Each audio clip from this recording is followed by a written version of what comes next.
He just hit the bottom of the boat! There he goes! He just hit the bottom of the boat! Rule number one around sharks: don't get between them and their food, as Kevin Johnson discovers on a fishing trip in Florida.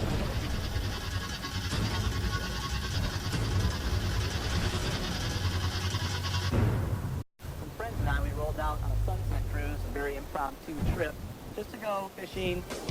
Oh, that was awesome. We found ourselves hooked up to a tarpon, and the tarpon are very powerful, hard-fighting fish. Yeah, boy! Yeah, Probably 20 minutes into the battle with the tarpon, it was starting to get comfortable and settle down to where we had the advantage on the fish.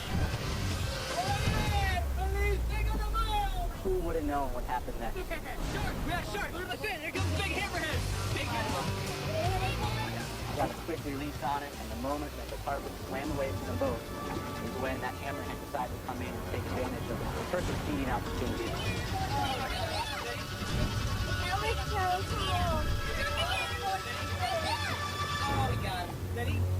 Kevin decides he wants a close encounter. Out of the corner of my eye, maybe 50 yards away, I could see the remains of the tarpon floating to the surface. That's when I got the bright idea to go over and take a closer look. Wow! Well, welcome. He just hit the bottom of the boat! There he goes! He just hit the bottom of the boat! Now we're excited. Holy John! I proceeded to take the boat over to where the tarpon had floated on the surface and grabbed it with my bare hand. Kevin's limited knowledge of shark behavior makes him irrationally bold. Who in the right mind would do this right now? Me? Oh, at least I want the hammerhead and take this out of my hands right now. The hammerhead shark can grow up to 6 meters and will attack humans if provoked.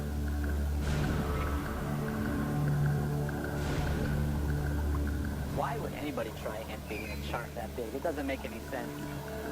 I was caught up in the moment, but at the same time understanding the species, which is ordinarily very docile, I could have never anticipated the events unfolding the way they did.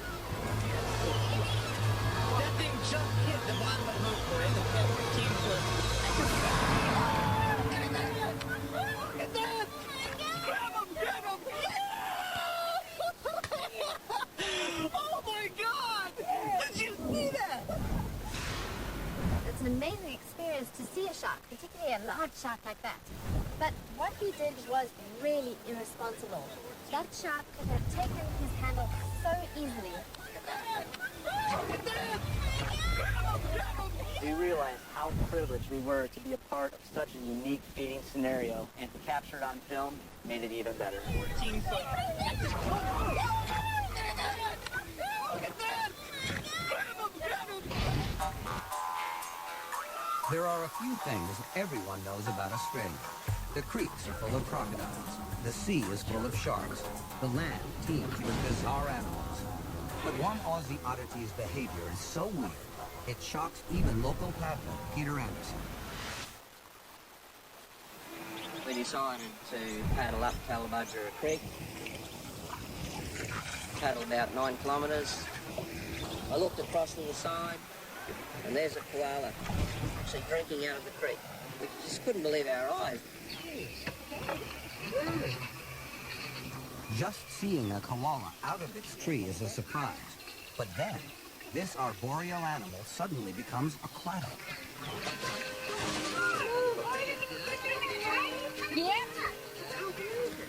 Much to our surprise, took a look at our canoe, decided it looked inviting, popped into the creek, and then swam straight to the start.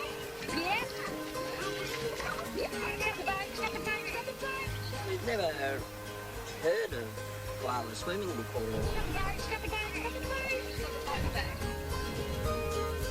It's unusual to see them in the water, but having said that, they're on a mission and they want to get to the other side of that creek. They're not afraid to go through the water to get there. We swam through our canoe. When I began, he was scratching at the side of the canoe trying to get in. Koalas are very much sprinters, not marathon runners. They can have a real burst of energy. This koala's not only out of his tree, he's out of steam. He just sat there, looked around, he was quite happy. Decided he wanted a better view, so he climbed up onto one of the seats and sat there with his paws on the side like a little person. It was just amazing.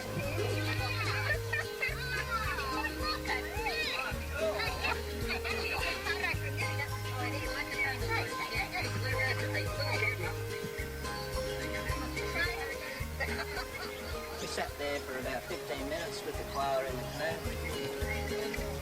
Then we decided we'd take him back to the creek bank where he swam from. This fearless little koala proves that when it comes to animals, you should always expect the unexpected. How long are you prepared to wait for a meal? Bet it's not as long as this leopard. It stays in the same spot for an entire night to ambush its prey. We followed him to one termite mound where he was quite sure there was something inside. After about half an hour of watching him, we had to get back to camp, so we left him there.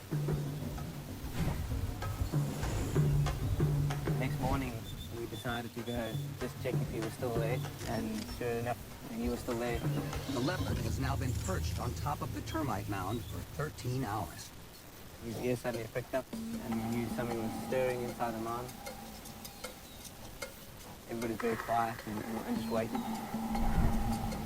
You must admire the patience of this leopard. It knew that there was a prize worth waiting for inside that hole. The prize is a female warthog.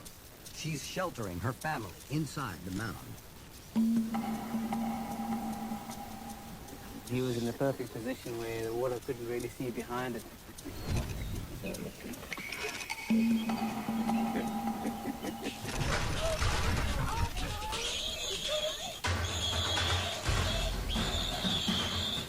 But this leopard might have bitten off more than it can chew.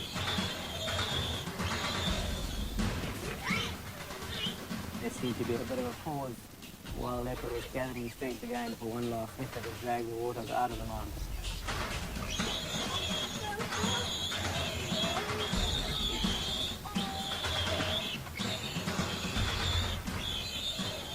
Quite evident in this exchange how strong it was to be able to pull a fully grown warthog out of the termite mound. If you had judged it wrong either way, the water would have got away. Even for a top predator like a leopard, every meal is a struggle. But good things come to those who wait. Summer at Houston Zoo, and the temperature hits an average of 34. Hot, even for elephants, especially the babies, who are susceptible to heat stroke. How do you cool off a baby elephant? Give them a kiddie pool. The first couple times we gave them the pool, they were actually really cautious of them. And then as the summer went on, they waited to do like they really want to play. But baby elephants are rough on kiddie pools. I think it's safe to say we go through like 3 pools a day. So the zoo supersizes their swimming with a pool big enough for all the elephants. But now, they have to make sure the babies don't get in over their heads.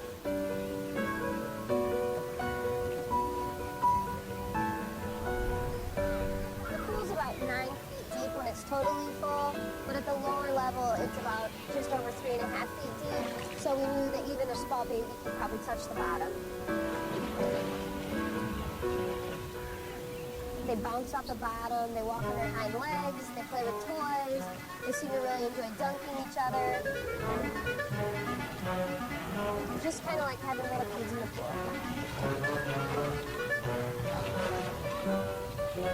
Male and Tupelo will probably always be elephants that love water. They have a great swimming foundation, and hopefully if we have more calves in the future, they'll be good teachers for their little brothers and sisters. A quiet morning turns dangerous when an intruder invades Judy Cougar's home. I was pretty scared. That's why my video is so shaky. I was sitting having my cup of coffee in the morning and I heard a large bang coming from the garage. So I got up, went into the garage, opened the door, and hear this crying coming from the rafters up above the garage track. Lake Tahoe expects to confront a car thief. But this intruder is not what she expects. And there was a bear cub, looking like he was really scared. And he's up on the ceiling on the track. And I'm like going, oh no, how am I gonna get you down from there now, you know? He just sounded so helpless and cute. He's pretty limber, hanging upside down, kind of like a monkey in a tree.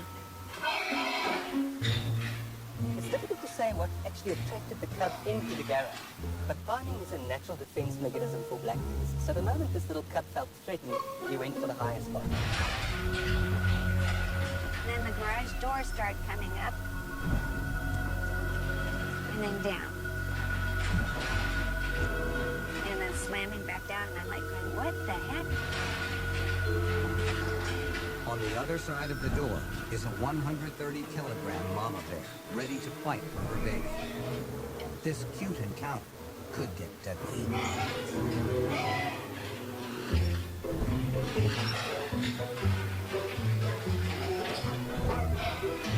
I was pretty scared. That's why my video is so shaky. The mother bear's instinct is so great to get to the cub that if the homeowner actually got in between her and the cub, she'll rip you to pieces. I had to keep my eye on her at all times because I didn't know what she would do. And she lifts the door up and I see her with one arm just like pushing the garage all the way up.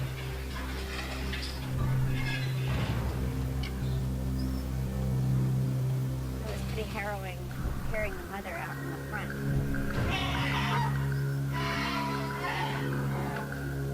If the mother perceives Judy as a threat, she's dead. She can't move a muscle. She looks around, she looks at me, and then she looks at her cub up on the tracks, and then she just did this low, throaty growl.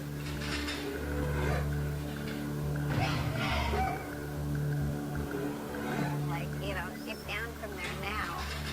And she dropped back down, took her other cub, and she just kind of walked off and left her cub there to figure it out on his own.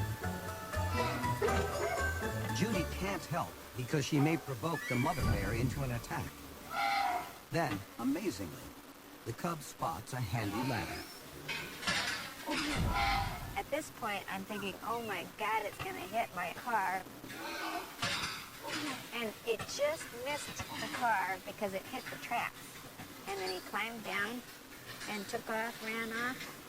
Everybody was good, my car was good, the cub was good, and it had a happy ending.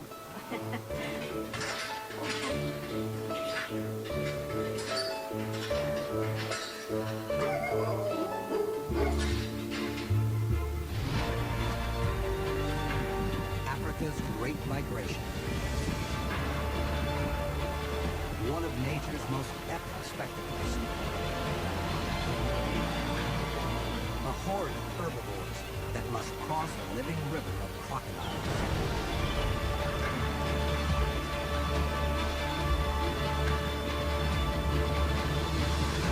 And amid the chaos, a touching drama caught by tourist Laura Kane. It was one of the great dreams of my life to go on safari, because here's the chance to see millions, literally, of animals that are crossing the Serengeti Plain. And you have to cross a couple of rivers, so the river that we were at was the Mara. Millions of herbivores moving together as they cross rivers. Some risk diving off the banks, but not everyone succeeds. When we looked down, we saw a wildebeest that had obviously jumped off one of these cliffs and had broken its leg, and it was stuck in the mud. What was unusual was what was next to the wildebeest, which was a baby hippo. During the annual wildebeest migration, literally hundreds of thousands of animals cross the Mara River. And in this chaos and confusion, it's quite easy for a newborn hippo like that to get lost.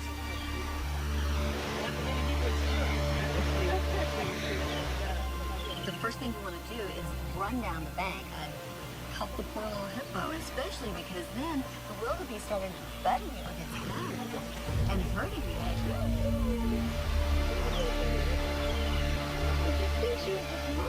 The little baby just wanted to get closer, and I think it was because it was alone. Cut the glue and the drink it out. The glue. Can you get out from there? I just felt terrible. And I think it wouldn't leave because it just got confused. It's so deep. We were just shocked, going, don't hurt it, don't hurt it. But as life slips from the wildebeest, it has a change of heart. As time went by, you could tell that I think it was happy for the company because it was dying. And the wildebeest cannot get out of the egg in it. We were utterly frustrated that we couldn't help. The glue. Can you get out from there? No. It's the great numbers game of survival. An isolated animal is doomed to die. But at least these two unlikely partners find comfort in each other at the end. It was the most extraordinary thing I have ever seen. Gorillas are highly intelligent and need to be constantly stimulated in captivity. So zookeepers hid some food in massive piles of leaves for the apes to find. But for one gorilla, the excitement of finding the food is just too much.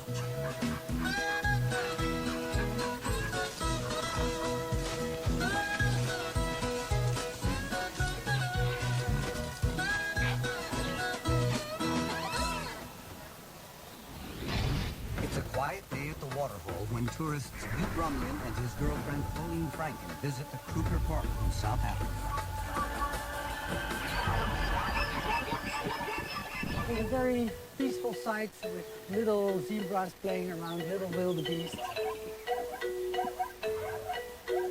And there are many animals and there are lots of birds and it's lots of noise. It's beautiful. And we were just relaxing, enjoying the view. And all of a sudden it's still, complete still. You can feel something's going to happen.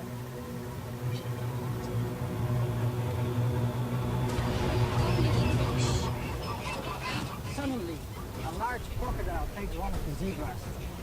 And we see the whole herd in a stampede going back from the water.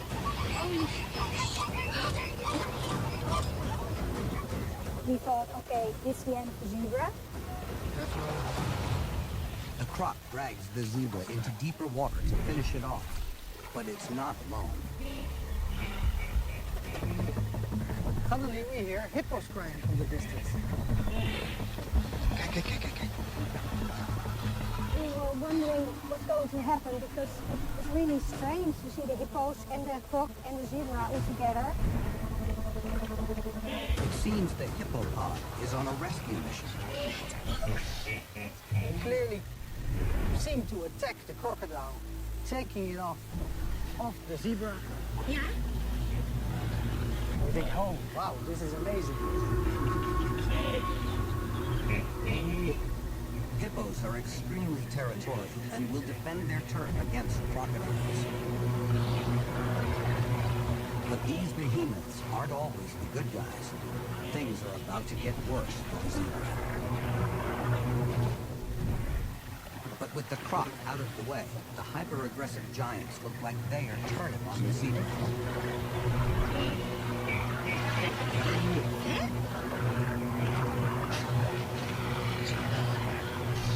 The desperate victim makes it to the shore, having escaped the jaws of death, but not without major damage. Dit geloof je toch niet? When we see the zebra coming out of the water, we are having mixed emotions because it survived the attack, but seeing its leg is broken in different places, it won, but in the end it will lose anyway. It fought a really good struggle. It was amazing.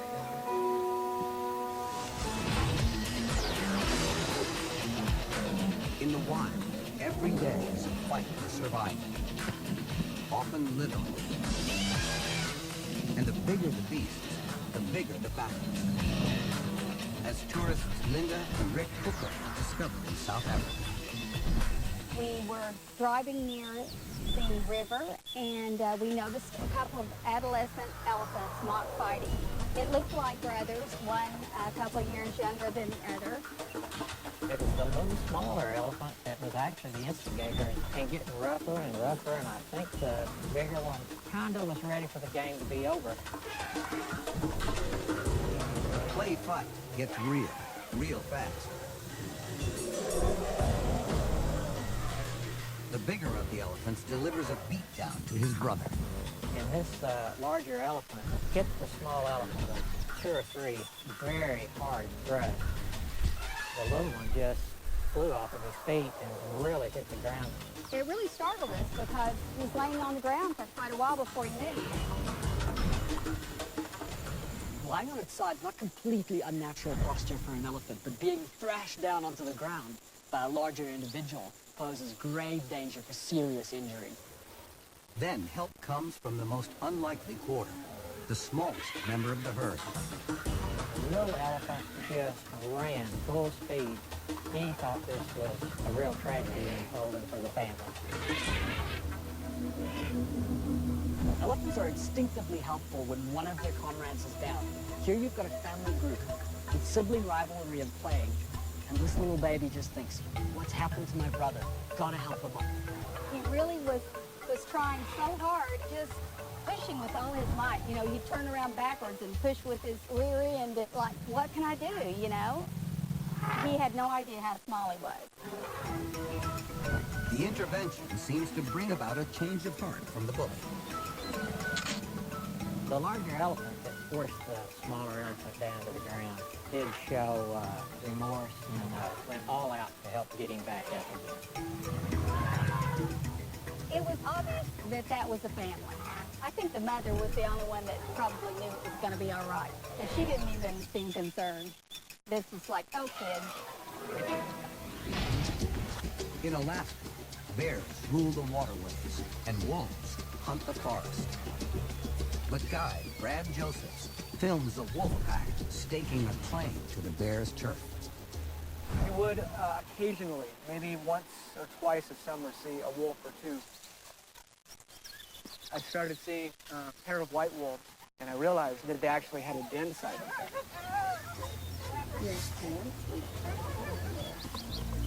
I really wondered why they picked that spot. They have all the places, all the mountains, all the areas. It was right there where we normally go to view these bears. Bears and wolves aren't natural allies. Wolves may sometimes scavenge a bear's kill, and vice versa. But here, it seems the wolves are looking for fishing chips from the salmon hunters. You've got 2 apex predators sharing the same hunting ground with little to no aggression towards each other. So what are these wolves after? One day I noticed the wolves just watching the bears, almost studying them. The wolves aren't stealing the bear's prey. Perhaps they're taking notes. Hours and hours of watching. Never saw a wolf actually catch a salmon. One particular day, there was about 5 or 6 bears in the fishing. And there was a wolf kind of in the den watching. Out of nowhere, the wolf saw an opportunity. I couldn't believe it. That was incredibly cool. I'd never seen it before, and I've never even talked to anybody else that had never seen it before. It was an incredibly special experience. The wolf is the ancestor of the modern dog, so it's not unusual for it to have this incredible ability to learn new behaviors. I really look forward to seeing if these wolves become the salmon fishing wolves of the future. A face-off rages between a pride of lions and an army of killer bovine. It's the king of the jungle versus the herbivores. An epic battle unfolds in front of Jess Boone on a drive through Mondolozzi Game Reserve. We'd seen the pride of lions hit a young buffalo and they managed to catch it. The calf is mortally wounded, but the angry herd doesn't know that. They're poised for an attack. One side of the herd had started to come back, which buffalo will do. What we hadn't seen was the other part of the herd coming in from the other side.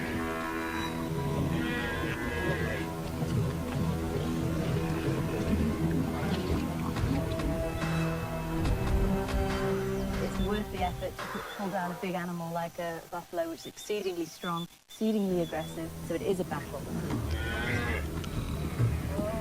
The lions are cornered. There's nowhere for them to hide.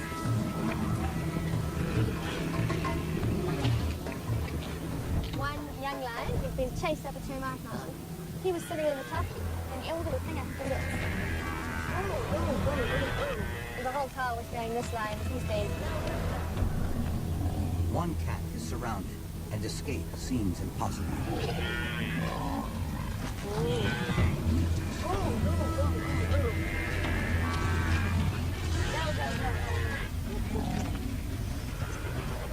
Against the odds, the cornered cat sees a gap and bolts for it.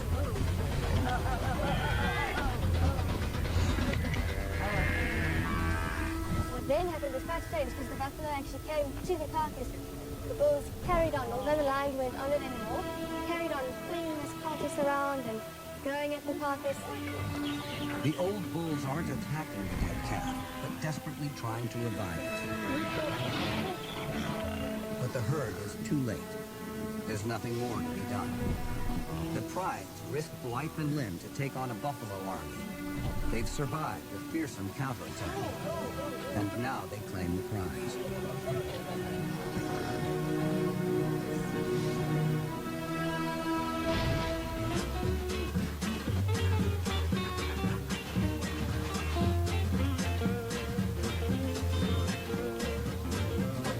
You don't think this is cool?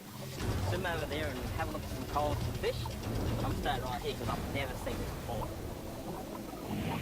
Chris Jones was leading a snorkel tour off the coast of the Great Barrier Reef when he met up with an old friend.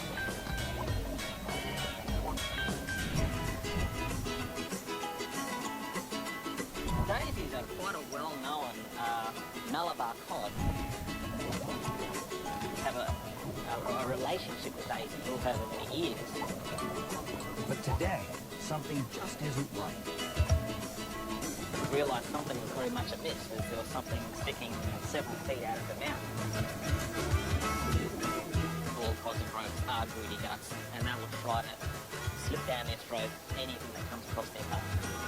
But has Daisy bitten off more than she can chew? The something sticking out of her mouth turns out to be a large Wobbegong shark, almost longer than Daisy herself. If I were to estimate either side of her mouth, top jaw, bottom jaw open like that, I wouldn't have been able to put two of my hands around the belly of a Wobbegong. So she's basically taken something that far across down her throat, and then there's a girth of a body coming out, and then a tail down that far. Chris has a good idea of what happened. Daisy would have been sitting in one of her hidey holes, and Wobbegongs, being nocturnal, would have been out and about hunting. The unsuspecting Wobbegong swims into Daisy's cave. And before he knows what's happening, Daisy literally seized upon the opportunity and inhaled headfirst the large Wobbegong. They have extremely powerful crushing jaw plates. This shark is quite large, so it's going to take a while to manage to manipulate it down his throat. And he's doing it by crushing and sucking and crushing and sucking. When I came across it, the Wobbegong was ex-Wobbegong. It would have been a pretty gruesome, slow, suffocating death for the Wobbegong. the shark is halfway down Daisy's throat and so large that she's practically immobilized by her gigantic sashimi meal. We were very concerned about leaving Daisy with such a large lunch. The next day, Daisy is back. She might have a very full belly, but that doesn't stop her begging for food from the diners. I reckon I could go back to Daisy tomorrow and she'll come up, recognise me, and we'll swap stories about that wobbegong she ate. When predator encounters predator, it can be all-out war. But what's going on here? Two of Africa's alpha carnivores, hyenas and wild dog, not fighting, but playing. Someone found tracks of a wild dog, and what was interesting is that it was tracks of a single dog, whereas most of the time they're traveling in a pack. When we first found the wild dog, it was making this almost haunting call, which you think was contact call, trying to call its lost pack. They live in huge family packs of up to 30. They are super sociable, and a single dog without a pack is literally lost. This poor dog has lost his pack and is desperately calling for its family.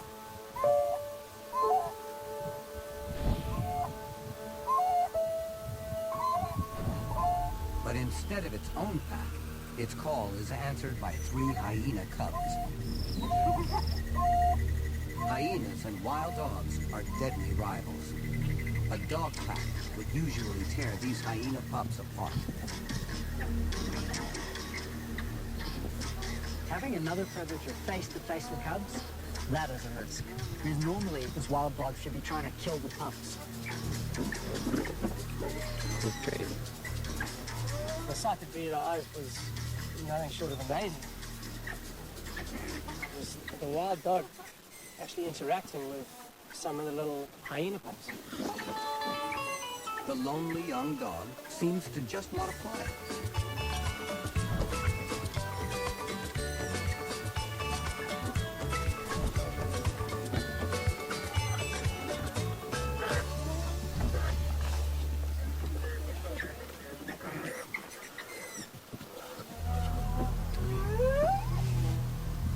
But a call from the bush signals the return of the mother hyena. She'll ferociously defend her cubs from predators like wild dogs. One-on-one, this dog has no chance against the much bigger hyena. It's game over for the wild dog. A mother hyena should kill any predator that gets close to her cubs. Yet to everyone's amazement, the mother hyena treats the wild dog like one of the family. We would have expected an adult hyena to be slightly more aggressive, particularly around the den side. The two species were interacting in a relatively passive manner. It looked like they were big chums. It's a welcome change to see predators interacting in a non-violent manner. I think a lot of the time we'll see lions versus leopards versus hyenas, and there's aggression and there's fighting and growling, and it's exciting, it's dramatic, but you're not left with that warm, fuzzy feeling inside. To see a wild dog at any time, a wild dog is special, but to see an interaction like that between two of these iconic and often misunderstood creatures was sensational.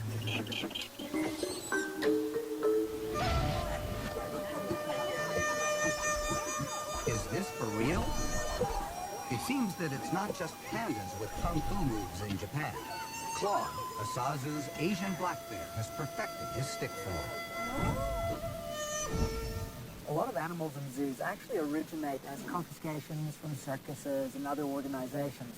So it's possible that this bear actually had some form of trainer prior to arriving at the zoo.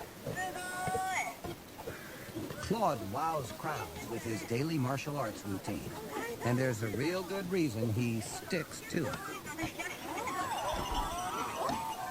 This bear using the stick is actually an incredible form of behavioral enrichment, and in captive animals, this is incredibly important. Otherwise, they often develop stereotypic behaviors, and these can result in amazing pathology.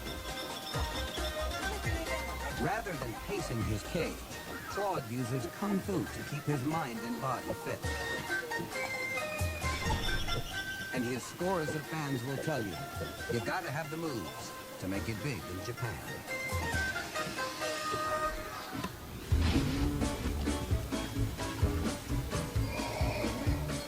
Nights in your cage are pretty dull. So how do you pass the time? You throw a dance party.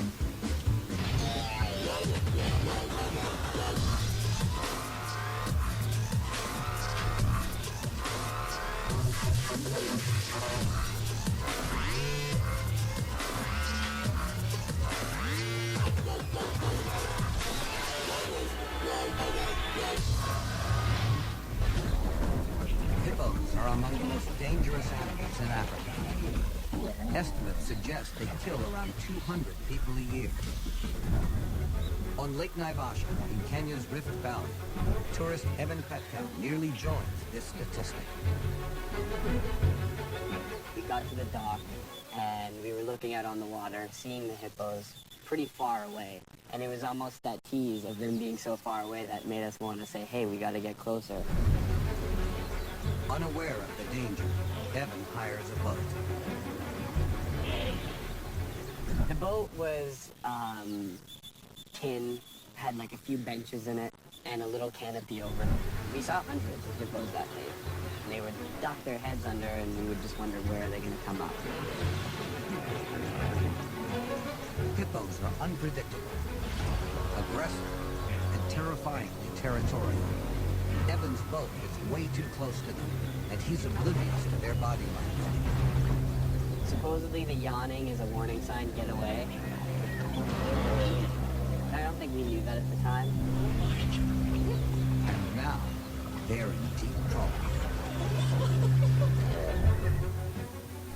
Hippos are one of the most dangerous in Africa because they don't hesitate to defend their territories or protect their young. Suddenly, Evan is in a race for his life. It looks like an invisible water ski. It's just this wake behind the boat. Like Godzilla moving his way through the water. Oh my. Old dog, new tricks. This is Solo, a border collie, a special breed of sheepdog. It's not recommended for man nor dog to play with tigers. But wildlife park owner Ashley Gomber says Solo's special instincts keep him safe. Each animal has their own personalities, and each one, when you go in with them, you've got to handle them differently. Solo might be smaller than all of these predators, but he knows what he's doing. He's a highly intelligent dog. It takes him 2-3 days, and he's got a neat trick under the belt. Playing mom to a couple of tiger cubs isn't in the big cat baby manual, but the clever collie takes it in his stride. When the Siberian tigers were born, we took them to the house, and Silo took it upon himself to take over the role of protecting the tigers. Even though he's much smaller than the tigers, Solo doesn't know that he's really the underdog. He'll ankle bite anything, from sheep to Shere Khan. Silo has a need to want to herd and chase and protect the animals, and then the tigers need some guidance. It's a win-win situation. It doesn't matter that Solo's charges are Siberian tigers, the biggest of all big cats, capable of killing him with one swipe of the paw. To this sharp-witted sheepdog, these tigers are just a couple more wandering critters that need to be kept in line for the man he works for. Leopards are solitary, stealthy, aggressive, and violently territorial. One leopard sighting is rare.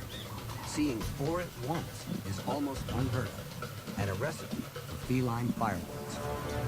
South African game ranger Richard Leyburn witnesses a big cat battle. One morning we were with the Campan male leopard, who's the dominant male leopard throughout much of the central part of Rondolosia. And he's walking around and he's scent marking, and he hears this commotion about a couple of 100 meters away. So he starts quickening up his pace. We follow him in the vehicle, and all of a sudden, we get a glimpse of the Dudley Riverbank young male and the Bomber female as their mates were walking around. It's the old story. One female, two suitors, one of whom is on home turf. For the tourists, it's game on. It was a mad scramble to get the cameras ready. We knew something was going to happen.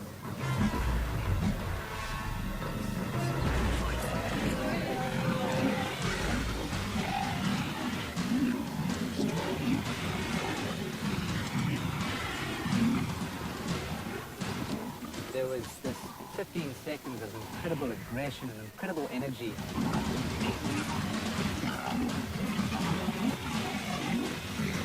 It was vicious. They're basically trying to protect their vital parts from being torn open. And that's why you have this sudden deadlock, almost like boxers holding onto each other.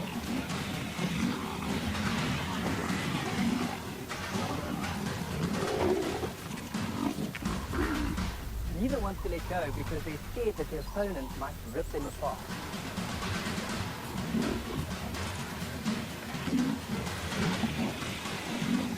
The sound from the scratching of the leopards was unlike anything I've heard before.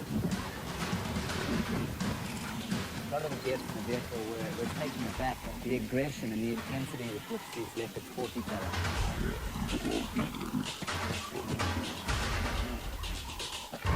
And that, the cause of the fight, shows up as well. We're so busy wrapped up watching these two male leopards fighting that we barely notice a third leopard come in, and this is the Bomber female leopard. And she is almost a bystander looking to see which male's going to win the fight. The rumble in the jungle is now pulling in a crowd. Fourth leopard arrived on the scene, and he came out of the bushes and just started to investigate and have a look around to see what all the commotion was about.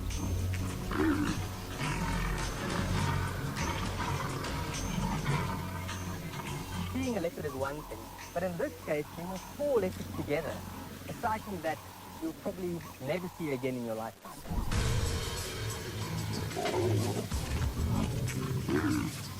The third male watches round 2 and thinks better of his chances. So after the second round of fighting, the two males split up, and the Dudley Riverbank young male started to move away with the Bomber female, indicating that he may have been the victor of the fight. The crowd gathering on Wall Street ain't here for a protest. It's playtime in downtown Manhattan. I saw the scene taking place right next to the stock exchange on Wall Street. There's this horse that stuck its head down low enough and was gentle and kind and sweet enough and patient enough to let this dog dance around it and really nuzzle it. It was just so refreshing.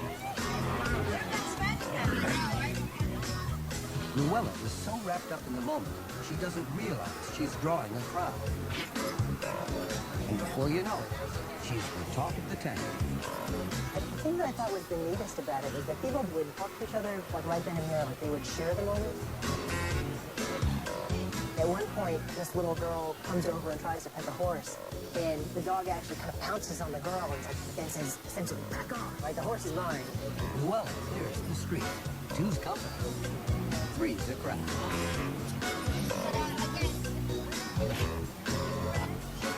I think that New York is very wonderful that way because there are a lot of these common coincidences, these little points of commonality that you can have with an animal or with a person if you just happen to look for them in the right place.